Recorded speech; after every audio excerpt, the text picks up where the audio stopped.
Don't have to wait, you know my name. Sunshine and rain, some things don't change.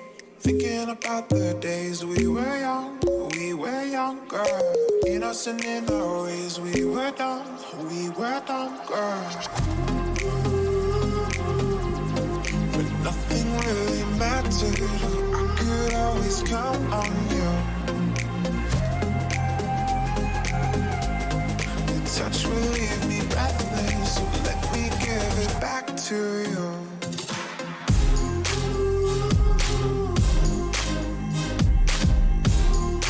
I could always count on you.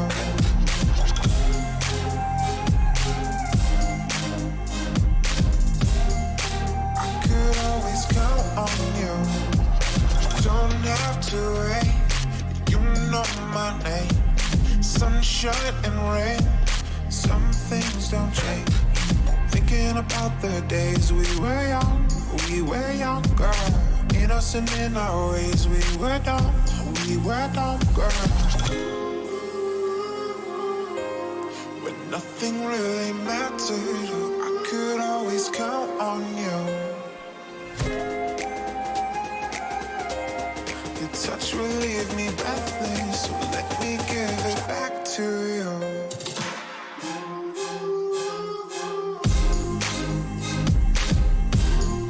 I could always count on you.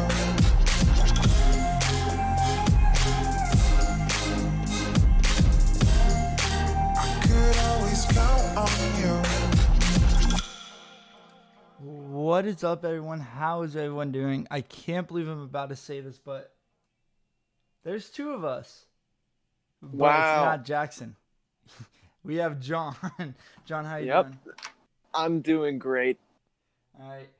Something we're going to try out is we're going to have a special guest come on during the middle of the podcast, not at the beginning. We want to keep you guys somewhat interested. So if you're replaying this interview, you would have to go and watch the whole podcast to figure it out, aka we're trying to get watch minutes. But let's get right into it. With the NFL coming around the corner, John, I saw this on SportsCenter today, and it was ESPN analysts are ranking the top 3 teams for the next 3 years. And I'm just gonna ask you, guess who's first, second, and third, but start at third. Oh, good God. Okay, third, the Chiefs. No. All right. Good God, this is going to take a while. The Saints. Would you? Oh, okay. I'll give you 3 tries per team. Saints is a no. Okay, the Chargers. No, it's the Philadelphia Eagles. Okay, that kind of makes sense, That actually. makes sense, but at the same time, do you see the Eagles actually getting... Like, do you see Carson Wentz playing a full healthy season? I mean, and even then, like, I just don't... It's a tough one for me on that one, I'm not going to lie. That's kind of a weird pick on their part, because I think you can look at a lot of teams that could conceivably be better, but we need to figure out the other two before we can analyze this. So, All right. Second, would that be the Chiefs? No. The Rams? No. The Patriots? Yes. Okay, well then, number one's definitely the Rams. No. Really? Is it the Chiefs? No. Is it the Seahawks? Nope. The Indianapolis Colts. Oh my goodness. Okay. But they did bring up a good point. Indy had 2 rookies on All Pro. Yeah, but here's the thing. They have a really good... Andrew Luck's in his prime right now, and he has such a good casting crew. I know, but I don't know how you can put all those teams over the Chiefs. Like, our quarterback just had his, first season in the NFL, and he was already the best. Like, we don't know if our best wide receiver... One of the best wide well, receivers. we do know our best wide receiver is going to be playing for us. It hasn't came out yet. Yeah. But yeah, I still think putting the Eagles and who was the second one? The Patriots? Yeah.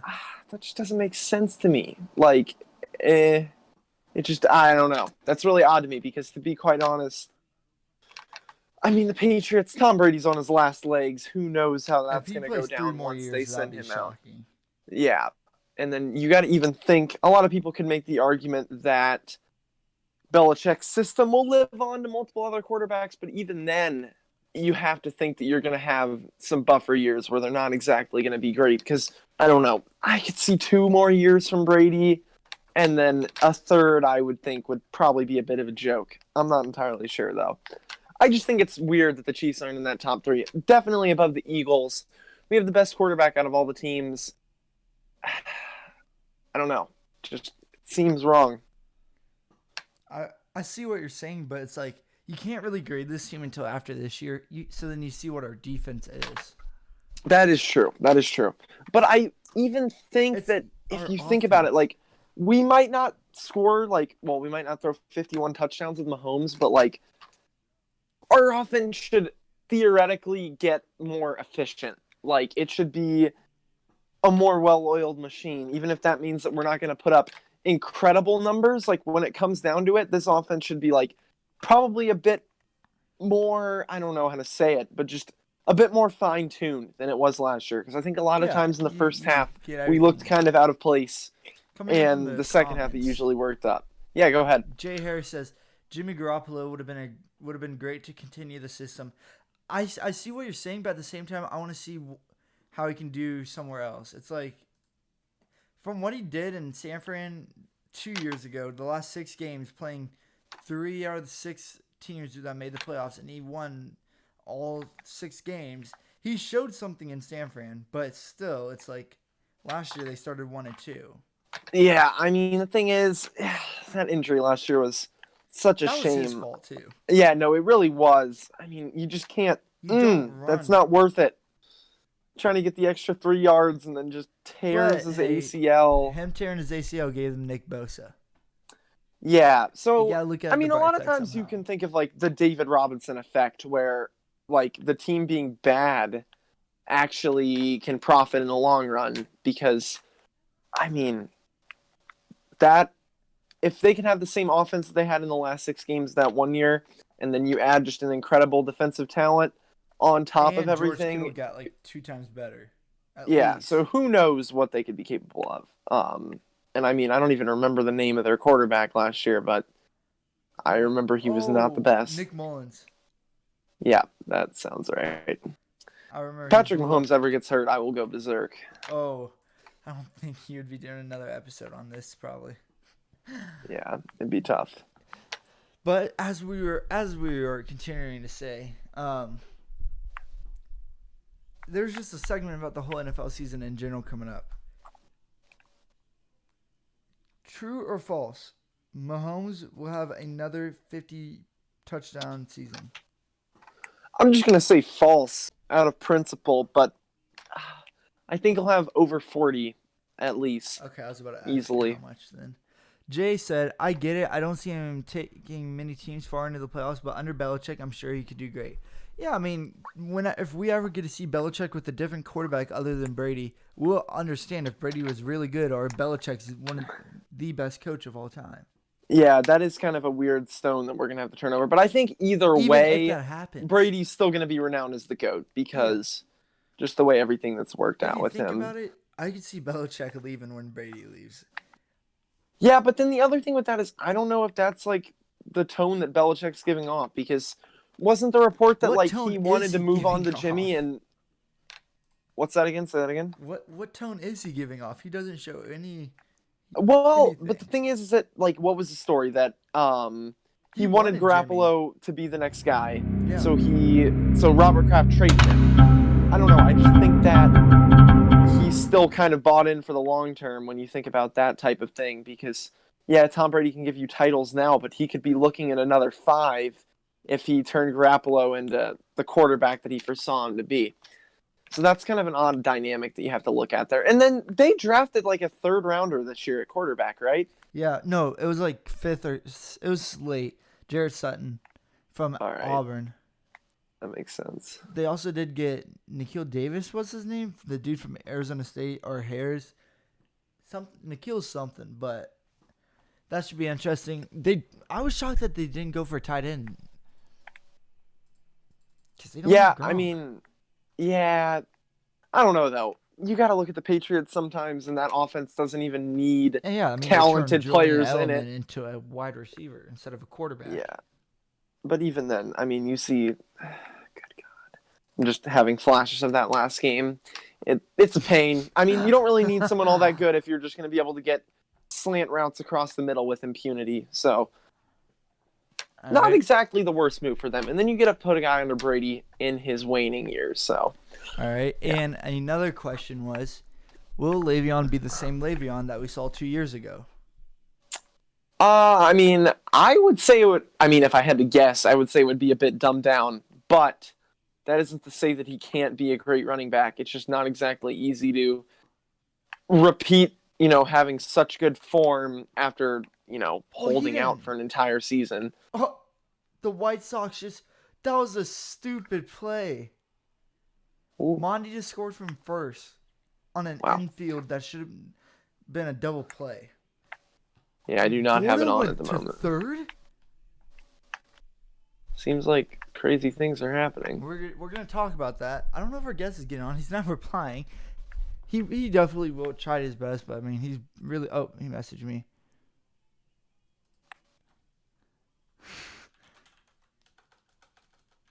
He said, "Oh my ass." Yeah, give me 2 minutes. I totally forgot. How long will it take?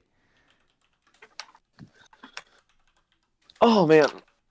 You got me all worked up about the NFL, and now I can't stop thinking about that AFC Championship game. Okay, and it's well, just I mean... driving me up the wall. Oh, he's on. There's only so much D Ford ranting that one can do throughout the course of a podcast. Wait 1 second, guys.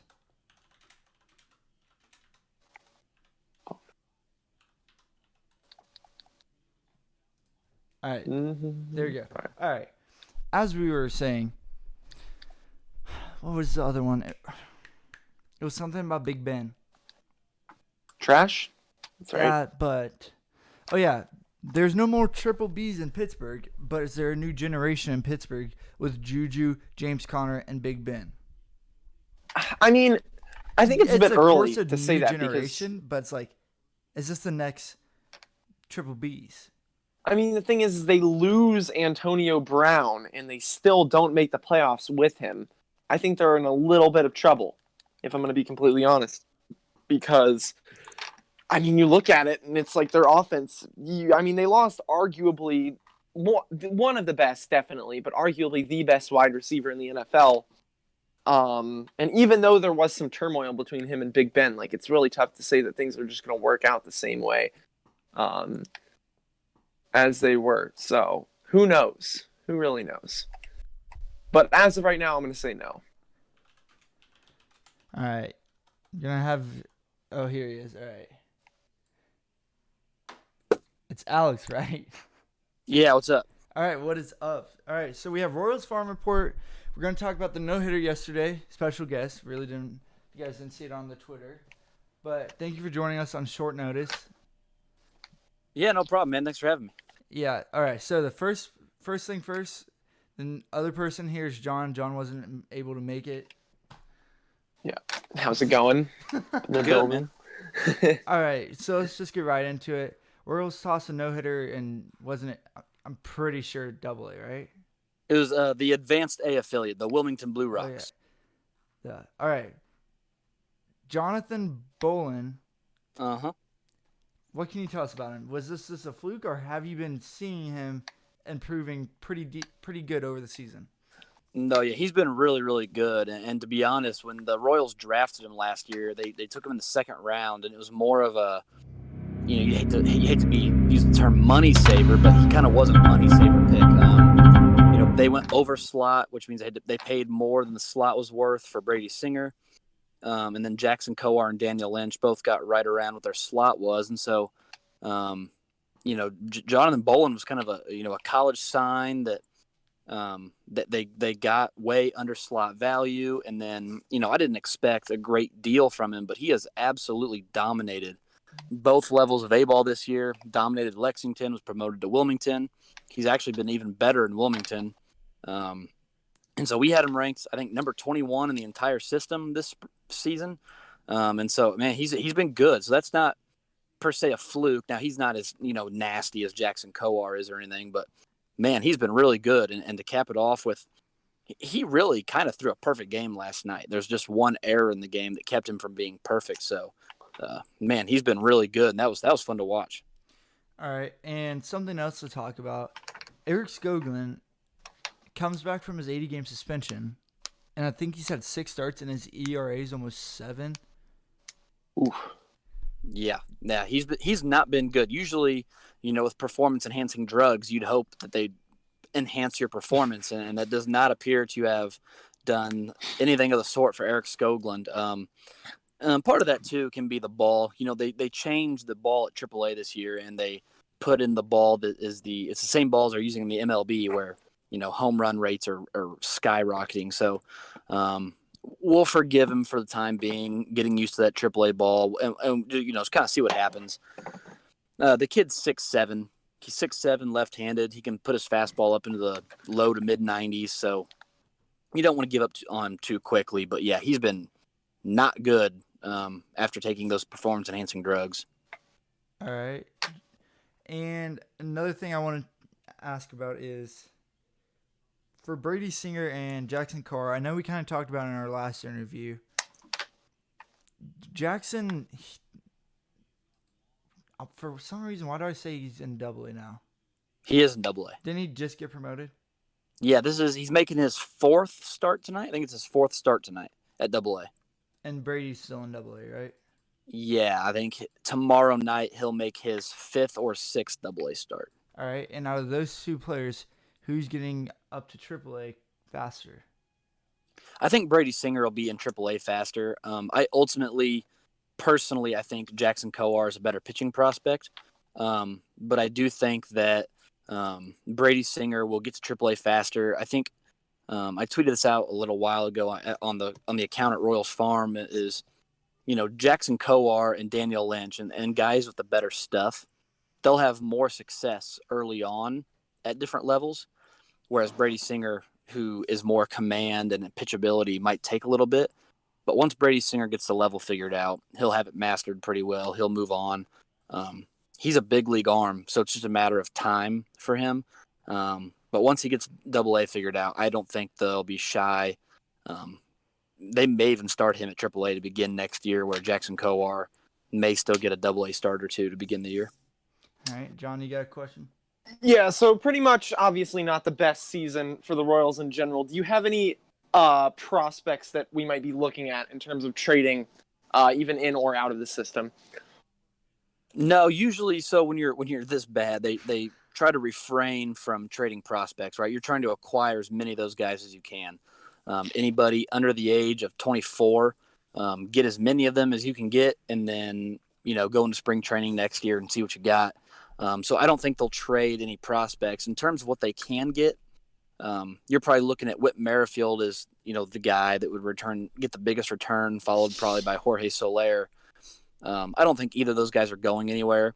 I think in terms of their bulk assets and the big names in the farm system, what they have right now is probably what they'll go into next offseason with. I don't foresee them trading Whit Merrifield or Jorge Soler this year. So if they get a decent return for Jake Diekman, great. But I don't foresee them getting anything else really substantial for the rest of 2019. All right, and something I do want to talk about is I don't know if this was true or if this was a rumor, but I think I saw the Cubs offered the Royals Kyle Schwarber and a catching prospect for Whit. Yeah, I saw that on 610 today. I don't know who the guys on 610 Sports Radio were talking about, but it was a proposed Victor Caratini for Kyle Schwarber and Whit Merrifield, and that would never happen. The Royals, Whit Merrifield is better than Kyle Schwarber.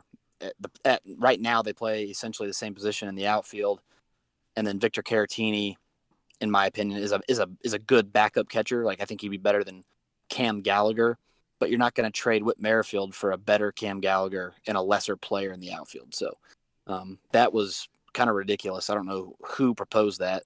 Like, of course, the Cubs would love to make that deal, right? But that would never happen. It would take more like Kyle Schwarber and then the Cubs' top prospect and then the Cubs' number 5 prospect for anything think like Witt- that to happen. But you I don't think think Witt has anything that like kinda that would be special? close to happening. You think Witt has that much power or star potential for that, or are you just saying Not, the Cubs' #1 prospect? I don't think Whit Merrifield is actually that valuable. I just don't think the Royals will trade him for anything less, right? So it's not necessarily a matter of what I think he's worth. I just don't think there's any way the Royals trade him for less than that. Does that make sense? Yeah, I got you. Yeah. So, which is why I don't think he's getting traded at all. All right, and I know you're on a pretty short schedule, so I'm gonna let you get out of here. We appreciate you coming in on short notice, and maybe you can come on when you're not on a short schedule. But thank you. Yeah, for no coming problem. on. Sorry about that, guys. Oh, I you're appreciate good. you having me on. No, Yeah, problem. for Good to sure. have Have you a on. good one. Yeah, you too. All right. As we were talking about that, John. Oh boy. Ah, dang it. Anyway, as we're talking about that, the Royals have made 2 trades in a row. First, it was Homer Bailey for the shortstop from the A's, which we should have asked Alex about. And then we Nice. traded Martin Maldonado for Mike Montgomery. Win or loss? I mean, here's the thing, and I really kind of, I don't know, I'm very neutral on this because I really do believe that our front office, obviously they've been kind of regrettable ever since the end of 2015, but I don't think that they're going to do anything that isn't getting the best value for their players. Like, I know a lot of people think that this Montgomery trade is kind of ridiculous, and I mean, I would much rather, well, I definitely wish that we could have gotten more out of him. A lot of people think we can, but I'm just very conflicted in the sense that if we could have gotten more, I feel like we would have. So I feel like just the overall league demand for Martin Maldonado hasn't exactly been the highest thing this year. And I mean, the Cubs, I don't know how he's really going to fit into them. I haven't really kept up with him as much. Wilson Contreras is on the injured list, and they just need a catcher. Okay, so I mean, I think that we really just found the spot right there where, I mean, they just kind We're of a needed team him. that needs him. And they weren't willing to give up a lot because I don't think that's that urgent of an issue because you're not exactly it's not getting that urgent, but the division they're in, if you have 10 bad games, you're right out of it. Cause Yeah, everyone's no, within definitely. The 7 NL games. Central is kind of a pain. But I don't know. I mean, Homer Bailey for they're like 17th prospect. I will take that any day of the week. Because I mean, I think a lot of people when we brought him in figured that this guy is awful. He was terrible last year. We signed him to a minimum contract, but then his last 7 starts have been very promising. Oh yeah, no, he's been great pretty much ever since the Omaha game. I feel like that was the one I really remember him just completely ramming people down, and he's pretty much been the same as that recently. So we might have actually undervalued on him, but I also just had such low expectations. It's also you don't want to just keep waiting and waiting and waiting. Yeah, he has a bad exactly. start, And I mean, then he's you not lose it. exact. I mean, he has like a stretch of like 7 good starts that can turn bad so fast. We saw that with Trevor Cahill in 2017, I believe. We saw that also with Junis at the start of last year. Yeah, so I mean, it's just all kind of a mess.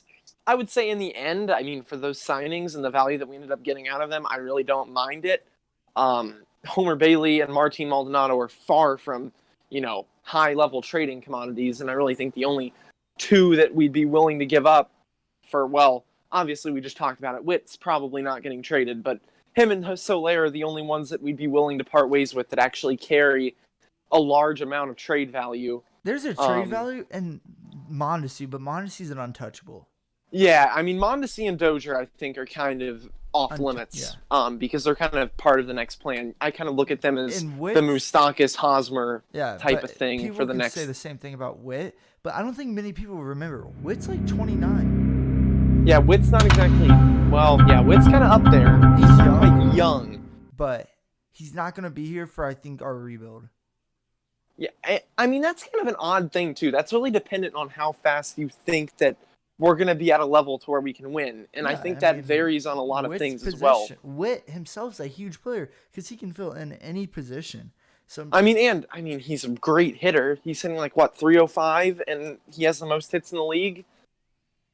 I mean, it's just such a weird situation because, I don't know, you really have to make a judgment call on that one. But either way, like, how many more years do we have him? 3?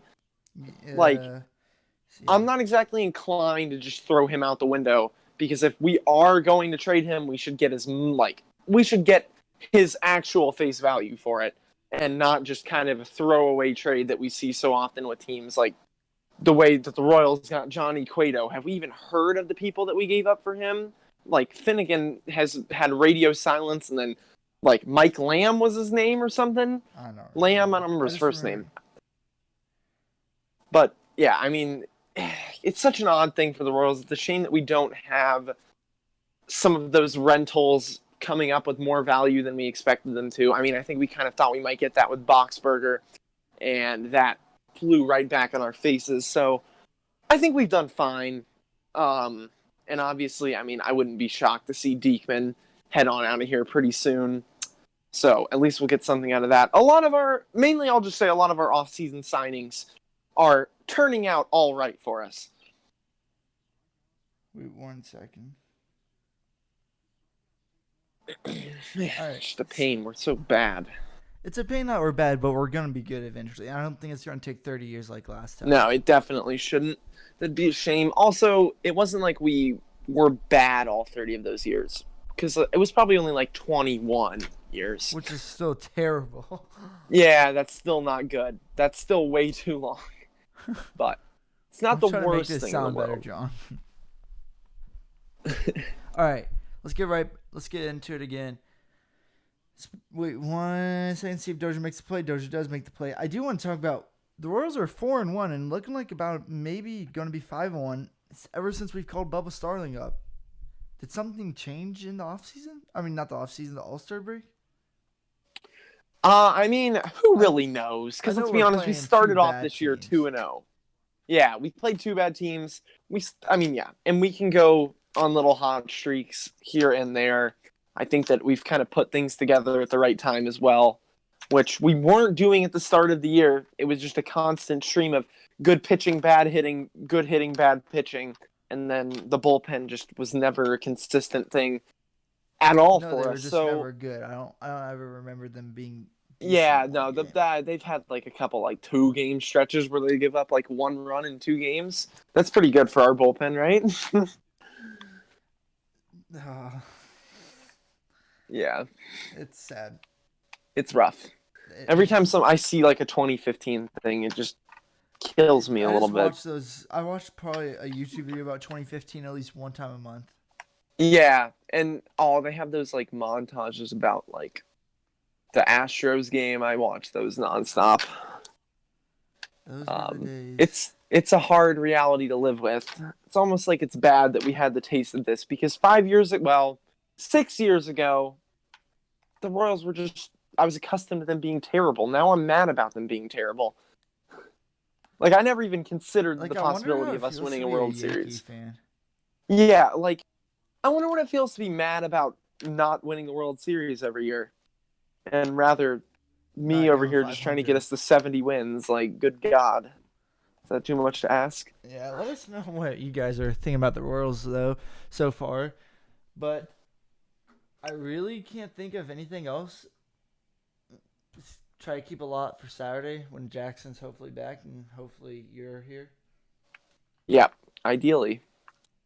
Because go to the Royals game somehow. Wait, are we like on the road? I don't know. No, we're home right now. Oh, but yeah. Well, we might be going on Saturday though. Who knows? I don't know. We'll see you guys on Saturday. See you guys. Yeah.